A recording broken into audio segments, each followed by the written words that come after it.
वंदे मातरम। और हम हैं इस समय उत्तर प्रदेश की राजधानी पावन धरा लखनऊ में, और कल एक राष्ट्र एक चुनाव पे बहुत विस्तृत चर्चा हमारे यशस्वी माननीय मुख्यमंत्री जी के नेतृत्व में जो प्रदेश से विभिन्न स्थानों से समाज सेवी एकत्रित हुए, उन्होंने समर्थन, उस पर हम चर्चा करते हैं हमारे विधान परिषद सदस्य जी और प्रदेश उपाध्यक्ष जी माननीय संतोष जी से।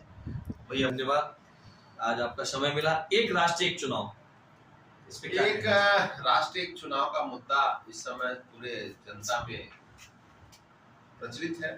सभी लोग इस पर गंभीरता से विचार कर रहे हैं। भारत की सरकार ने हमारे पूर्व राष्ट्रपति रामनाथ कोविंद जी के नेतृत्व में एक समिति बनाई और उसकी रिपोर्ट है जी। एक राष्ट्र एक चुनाव पहले होते रहे, जब 1952 में चुनाव हुआ जी।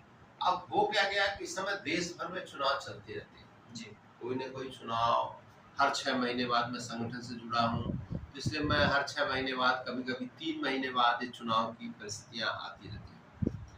तो ये मोदी जी ने एक अद्भुत विचार का प्रतिपादन किया कि एक राष्ट्र और एक चुनाव हो, और देश ने इसको स्वीकार किया है जी। इससे सबसे बड़ा लाभ कि एक बार चुनाव हो जाएगा, विधानसभाओं का, लोकसभा का, हमारे स्थानीय निकाय का और हमारे जिला पंचायतों का, अन्य सभी चुनाव, सारे चुनाव एक साथ करा दें।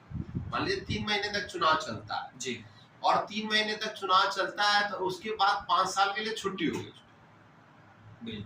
फिर राष्ट्र हमारा जो है, जो समाज हमारा है, जो हमारी नगर पंचायतें, नगर पालिकाएं, जो हमारी असेंबलीज हैं और जो मंत्रिमंडल है प्रदेशों के, जो देश की सरकार है, वो केवल विकास के काम में लगे। 5 साल विकास और देश को मजबूत करने के लिए, और भारत का जो माननीय प्रधानमंत्री जी का सपना है 2047 में विकसित भारत बनाने का, उसके तरफ बढ़े। देश का पैसा भी बचेगा, देश के लोगों का समय भी बचेगा, और आचार संहिताओं के कारण, अन्य कारणों से जो विकास के काम बीच बीच में रुकते रहते हैं, वो अनवरत रूप से चलते रहेंगे। बिल्कुल, इसलिए इस पर विचार कर रही है सोसाइटी, और मुझे लगता है कि ये लागू होकर के रहेगा। बिल्कुल भाई, बड़े भाई बहुत ही युवा दिलों की धड़कन भी है। कहते हैं ना, जो समुद्रों को हिलाते हैं उन्हें तूफान कहते हैं, जो तूफानों को थामते हैं उन्हें नौजवान कहते हैं। ऐसे आप युवा हैं और बहुत कर्मठता से आप कार्य कर रहे हैं। स्वस्थ भारत से समृद्ध भारत, रोजगार युक्त भारत, भ्रष्टाचार मुक्त भारत, शिक्षा से युक्त भारत, गौहत्या मुक्त भारत, विश्व गुरु भारत कब बनेगा?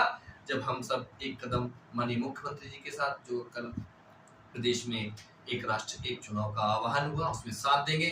माननीय प्रधानमंत्री जी की जो बड़ी सोच है 2047 में विकसित भारत की, एक कदम हम सबको साथ देना होगा। तो भाई ने जो आह्वान किया है, एक आह्वान आपका और मैं चाहूंगा युवाओं के लिए, क्या संदेश देना चाहेंगे आप एक राष्ट्र एक चुनाव पे? एक राष्ट्र और एक चुनाव युवाओं के लिए सबसे जरूरी है, क्योंकि अब ये भारत के नागरिक हैं, ये आने वाले नागरिक नहीं है, ये आज के भारत के नागरिक हैं जी। और लंबे दिनों तक इनको भारत को आगे ले जाने की जिम्मेदारी, अपनी निजी पारिवारिक जिम्मेदारियों के साथ इनके ऊपर है।